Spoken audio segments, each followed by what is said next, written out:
Most welcome students. आप सभी लोगों का स्वागत है आपके अपने यूट्यूब चैनल डीजे सर पर। लोगों के अंदर ज्ञान की पूंगी बजाने वाला, ना कि गानों का रिमिक्स बजाने वाला।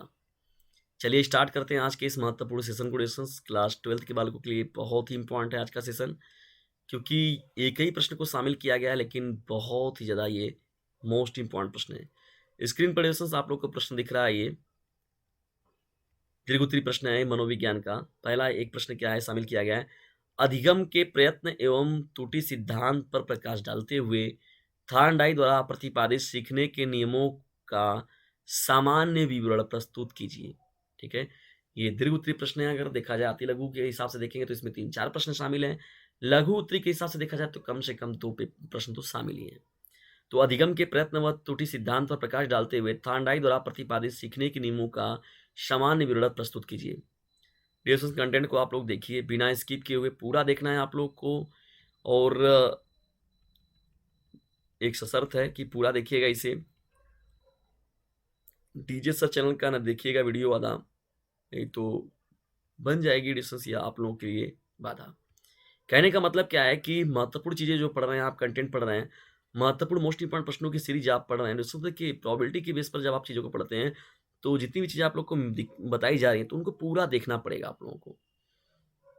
तो चलिए स्टार्ट करते हैं। देखिए थॉर्नडाइक ने क्या किया था, डिस्टेंस के प्रयास एवं भूल त्रुटि सिद्धांत, जिसे ट्रायल एंड एरर थ्योरी बोलते हैं हम लोग, इन्होंने दिया हुआ था। कौन दिया था? थॉर्नडाइक साहब ने। इस सिद्धांत को थॉर्नडाइक ने क्या हुआ था, डिस्टेंस 1898 में प्रतिपादित किया था। उन्होंने कब किया था? सन 1898 में। इस सिद्धांत के द्वारा उन्होंने यह पता लगाया कि पशुओं और मानवों को सिखाने में प्रयासों और भूलों का विशेष महत्व है। ठीक है, प्रयास करें और भूल जाएं तो इन दोनों चीज़ों का जो है पशुओं और मानवों को सिखाने में बहुत ही महत्वपूर्ण ये सिद्धांत काम करता है। थॉर्नडाइक ने क्या किया, बहुत से प्रयोग जानवरों पर किए जो इस सिद्धांत को साबित करते हैं। इस सिद्धांत को संयोजनवाद और उद्दीपन अनुक्रिया का सिद्धांत भी कहा जाता है। कहने का मतलब है क्या, रेशंस प्रयास एवं भूल या प्रयास एवं त्रुटि का सिद्धांत जो है, इसे इसका जो अन्य नाम क्या है, संयोजनवाद या उद्दीपन अनुक्रिया का सिद्धांत भी इसे कहा जाता है। जब हम लोग आगे बढ़ते हैं रेशंस तो देखिए उन्होंने किया क्या था थॉर्नडाइक साहब ने। तो थॉर्नडाइक जो प्रयोग किए थे, थॉर्नडाइक का जो प्रयोग हुआ था वो किस पर हुआ था? थॉर्नडाइक द्वारा बिल्ली पर प्रयोग हुआ था। थॉर्नडाइक द्वारा किस पर हुआ था प्रयोग? बिल्ली पर हुआ था प्रयोग। ठीक है ना। इस सिद्धांत को सिद्ध करने के लिए तो देखिए इसमें थॉर्नडाइक ने क्या किया था, थॉर्नडाइक ने थॉर्नडाइक यहाँ पर हो जाएगा के लिए करने के लिए थॉर्नडाइक ने ना, तो ठंडा एक ने लिख दिया यहाँ पर, थॉर्नडाइक हो जाएगा आप लोगों का। बिल्ली पर प्रयोग किया। इस प्रयोग से उसने एक उलझन पेटी में भूखी बिल्ली को बंद कर दिया। पेटी के बाहर क्या किया गया रिलेशन, उसने एक मांस का टुकड़ा रख दिया। परीक्षण के शुरू होने पर बिल्ली मांस के टुकड़े को प्राप्त करने के लिए उत्पाद उधम मचाने लगी। उसने दरवाजे खोलने के लिए कई प्रयास किए। यानी जब बिजली मतलब क्या किया था नाइक साहब ने कि एक भूखी बिल्ली को उन्होंने पिंजड़े में बंद कर दिया। ठीक है, और क्या किया कि मांस के टुकड़े को बाहर रख दिया।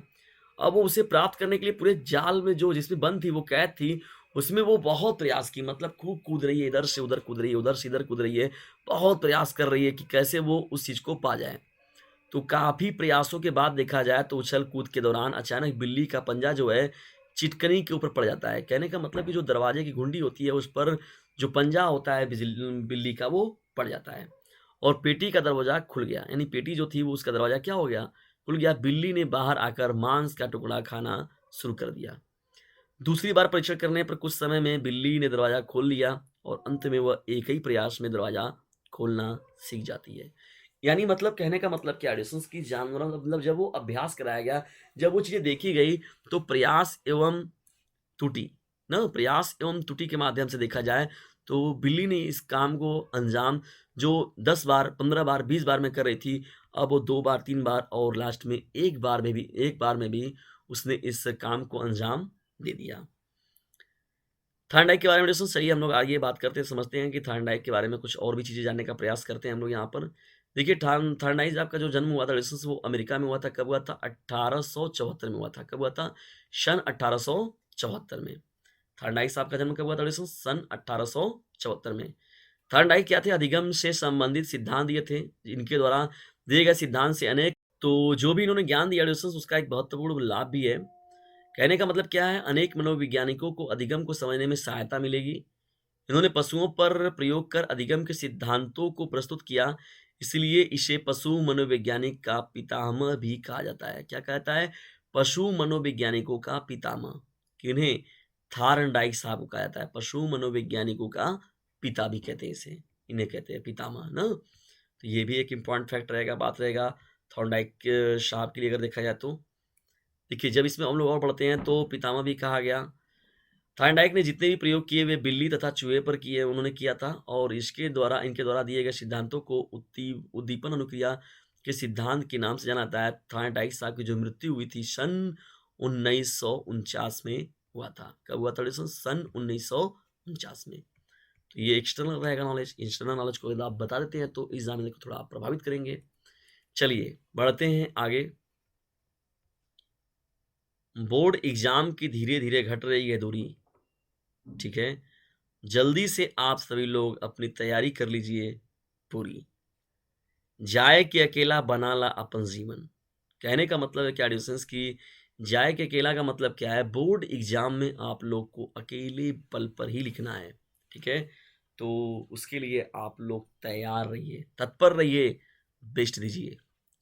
मुख्य नियम के अंतर्गत 3 नियम एडिशन। देखिए, थार्नडाइक साहब के 3 महत्वपूर्ण नियम, इस तीनों का मैं फुल डिस्कशन करने वाला हूं, और इन तीनों में से कोई एक प्रश्न आप लोगों से ना पूछे, यानी तत्परता, अभ्यास या प्रभाव में से कोई एक ना पूछे, ऐसा तो मुमकिन ही नहीं है। यानी मनोविज्ञान का पेपर बनेगा तो उसमें इन तीनों नियमों में से कोई न कोई नियम का रहना फिक्स है। चाहे किसी भी प्रश्न का पूरे को पूछता है तो दीर्घ उत्तरी में चला जाएगा, लघु उत्तरी, अति लघु, कहीं ना कहीं जरूर मिलेगा। तत्परता का नियम, अभ्यास का नियम और प्रभाव का नियम। समझ जाइए, तीनों मोस्ट इंपॉर्टेंट है। तत्परता का नियम, अभ्यास का नियम और प्रभाव का नियम। आइए इन तीनों को हम लोग अलग अलग देखते हैं एडिशंस की। तत्परता का नियम क्या कहता है, अभ्यास का नियम क्या कहता है और प्रभाव का नियम क्या कहता है, और थार्नडाइक साहब ने किस तरीके से इस पर अपने विचारधाराएं रखी। देखिए, पहली जब महत्वपूर्ण बात आती है तत्परता के नियम में, जब हम लोग बढ़ते हैं तो तत्परता का नियम देखिए क्या कहता है। यानी तत्परता का नियम, उनका जो पहला नियम था, तो उसमें क्या बताया गया, किस बात का जिक्र किया गया।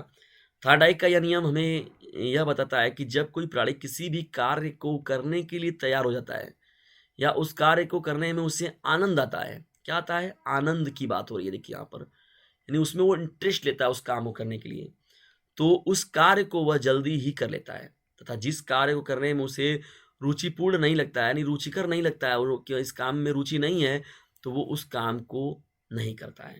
यानी उस काम करने में उसका मन भी नहीं लगता है और वो करता भी नहीं। जिससे कहते नहीं कि कुछ लोग, अरे यार वो कमा तो मन में ना लगा था, अरे यार तो कमा में मन लगा था हमारा।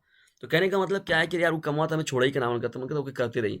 तो कहने का मतलब क्या है? रुचिपूर्ण नहीं लगता है, रुचिपूर्ण लगना, नहीं, उस कार्य को करने में उनका मन नहीं लगता तथा वह उस कार्य को कर नहीं पाता है। कभी-कभी व्यक्ति के सीखने की इच्छा ना होने पर भी डर के मारे वह उस कार्य को करने तो लगता है, लेकिन उसका इंटरेस्ट उसमें नहीं होता है। जैसे बहुत से विद्यार्थी, बहुत से बच्चे ऐसे हैं जिनकी समस्याएँ निकल कर आती हैं कि उनको इंजीनियर नहीं बनना है। देखिए, आप लोग जब थ्री इडियट मूवी देखे थे, उसमें सिखाया गया था कि किसी का इच्छा था फोटोग्राफर बनने का, तो उसको भी इंजीनियर बनाना है। किसी की इच्छा कुछ थी तो उसको भी इंजीनियर बनाना है। तो कहने का मतलब क्या है कि तत्पर ही जब नए व्यक्ति नहीं है तो फिर उसको आप क्या करेंगे? कितनी ज़बरदस्ती करेंगे?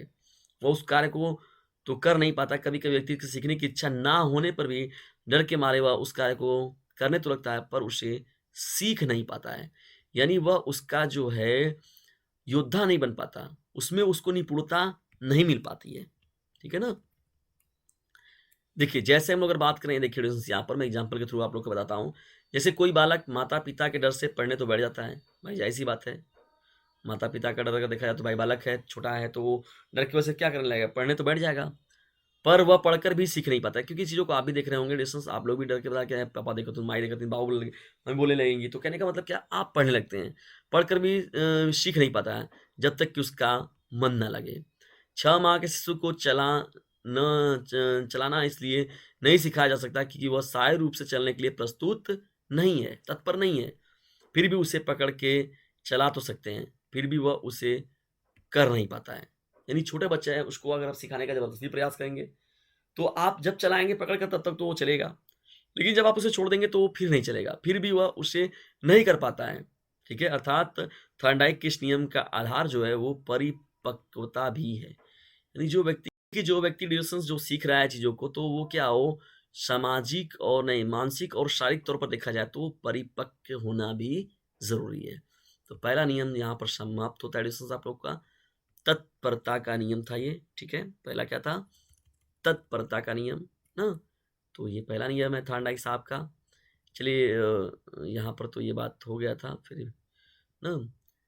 देखिए डिस्टेंस ये मोस्ट इंपॉर्टेंट नंबर है, 950 690 222 साहब। तो इस नंबर से खुद भी लाभ उठाइए, दूसरों को भी लाभान्वित कीजिए और जाइए फटाक से व्हाट्सएप मैसेज कीजिए। दूसरा देखिए क्या है यहाँ पर प्रश्न डिस्टेंस, देखिए दूसरे महत्वपूर्ण जो अब हम लोग बढ़ते हैं यहाँ पर नियम के रूप में, तो अभ्यास का नियम है। क्या है दूसरा नियम? अभ्यास का नियम है। यानी थॉर्नडाइक साहब ने क्या किया आगे चल के कि नियम के अनुसार अगर देखा जाए तो किसी कार्य को बार बार करने या दोहराने से वह उसे जल्दी ही सीख जाता है या याद कर लेता है, लेकिन उसे छोड़ देने पर वह उसे भूल भी जाता है। इस प्रकार या नियम प्रयोग करने या ना करने पर आधारित होता है। जैसे छोटे बच्चों को पहाड़ा याद करने के लिए दे दिया जाए तो उन्हें बार बार दोहराने की आवश्यकता होती है। भाई जाहिर सी बात है, छोटे बच्चों को, जैसे छोटे बच्चे जब क्लास में 2 एकम 2, 2 दूनी के 4, 2 तिहाई 6, 2 चौके 8, तो कहने का मतलब क्या डिस्टेंस, दो मतलब ऐसी चीज़, दो जैसे 2 पाई 10 के 12, तो कहने का मतलब पूरा का पूरा एक है, 1 2 3। जैसे छोटे बच्चों को देखो प्राइमरी स्कूल में जब आप पढ़ते थे, 1 इकाई 2 इकाई, मतलब सब बच्चे जो हैं पूरा का पूरा खूब सिखाते हैं, A B C D E F. तो एक बच्चा बोल रहा है ए, तो सब के सब सुन के बोल रहे हैं ए, क, जितने जोर ला के बोलते थे सब जोर ला के, पता चला विद्यार्थी जो हैं वो बोलते थे उसको, ना? तो कहने का मतलब क्या डिस्टेंस क्या है, मतलब कि देखिए छोटे पहाड़ा याद करने के लिए बार बार दोहराने की आवश्यकता होती है। बालक बार बार अभ्यास कर पहाड़ा याद कर लेता है, लेकिन उस अभ्यास का उपयोग ना करने पर उसे भूल जाता है। भाई जाहिर सी बात है, जब अभ्यास करेगा तो याद रहेगा, छोड़ दिया तो भूल गया। तो कहने का मतलब दिक्कतें होती हैं फिर। तो इसलिए यह नियम बताता है कि अभ्यास के साथ-साथ उसे कार्य में भी लगातार लगातार लाना चाहिए, ठीक है ना? तभी सही मायने में अधिगम होगा। इस नियम के आधार पर साइकिल चलाना, टाइपिंग करना, संगीत आदि सीखा जा सकता है। कहने का मतलब अगर आप सीख रहे हैं आज साइकिल चलाना, 2 दिन बंद कर दिए, फिरने की दिक्कत होने लगेगी आपको। टाइपिंग करना, टाइपिंग वगैरह की बातें कर रहे हैं आप, वहाँ पर संगीत आदि जो सीखा जाता है, सब का सब जो होता है कहीं न कहीं से अभ्यास के नियम पर ही होता है। बालकों के लिए मौखिक अभ्यास जो हो गया, पुनर्निरीक्षण हो गया तथा वाद-विवाद करते रहने से उनके अधिगम में क्या होता है? वृद्धि होता है। क्या होता है उनके अधिगम में? वृद्धि देखने को मिलता है, ठीक है ना? थार्नडाइक द्वारा इस नियम को 2 भागों में बाँटा गया, उपयोग का नियम, अनुपयोग का नियम। उपयोग का नियम और साथ ही साथ अनुपयोग के नियम को इसमें शामिल किया गया, ठीक है ना? ये इम्पोर्टेंट प्रश्न रहेगा डिस्कस आप लोगों के लिए और बहुत ही महत्वपूर्ण ये सेशन है डिस्कस आप लोगों के लिए, बहुत ही ज़्यादा महत्वपूर्ण है, बहुत ही ज़्यादा हेल्पफुल है ये, ठीक है ना? तो ये तो हो गया आप लोग का पुनरीक्षणता वाद-विवाद करने की बातें हो गई यहाँ पर। अब देखिए थर्ड जो हम लोग आते हैं यहाँ पर प्रभाव का नियम। तीसरा जो है महत्वपूर्ण जो है नियम, वो कौन-सा है डिस्टेंस? प्रभाव का नियम है यहाँ पर। तीसरा प्रभाव का नियम देखिए क्या बताता है? थॉर्नडाइक का ये नियम बताता है कि जिन कार्यों करने से व्यक्ति को संतोष मिलता है, संतोष सिंह से आप ये क्लास ले भी रहे हैं डिस्टेंस, और देखिए यहाँ पर ज़िक्र भी हो रहा है संतोष का। इन थॉर्नडाइक का ये नियम बताता है कि जिन कार्यों करने से व्यक्ति को क्या मिलता है? संतोष मिलता है।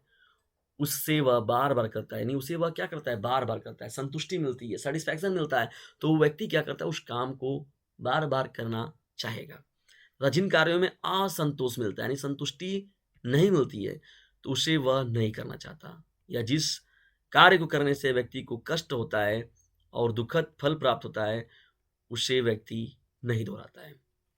इस प्रकार कोई भी व्यक्ति उसी कार्य को सीखता है जिससे उसे कुछ लाभ मिले, हानि ना हो। भाई उसे लाभ मिले, उसे हानि न हो तथा उसे करने में संतोष की प्राप्ति हो। संक्षेप में जिस कार्य को करने से उसे पुरस्कार मिलता है, उसे सीखता है वो। भाई ज़ाहिर-सी बात है स्वाभाविक है सीखेगा व्यक्ति उसे। और जब चीज़ें सीखता है और जिस कार्य को करने से कष्ट या दंड की प्राप्ति होती है, उसे वो नहीं सीखना चाहता है। जैसे कहा जाता है झूठ मत बोलो, ना? चोरी मत करो, तो ये सभी बातें जो हो गई प्रभाव का नियम, प्रभाव तो कि जानते हैं हम लोग कि ये सभी चीज़ें होगी तो इसका ये प्रभाव है, ना? दुष्प्रभाव है। तो चीज़ें अच्छी चीज़ें हैं ना, अच्छी आदतों को सीखना, अच्छी बातों को सीखना। तो लिसन्स ये 3 महत्वपूर्ण जो बातें की गई ना, तत्परता का नियम, अभ्यास का नियम और उसके साथ ही साथ क्या था आप लोगों का? प्रभाव का नियम, ठीक है ना? ये 3 महत्वपूर्ण नियम जो थॉर्नडाइक साहब के द्वारा दिया गया था। और डिस्टेंस ये नंबर दिख रहा है जो आप लोग को, इस नंबर का भरपूर लाभ उठाइए और इसे दूर तक फैलाइए।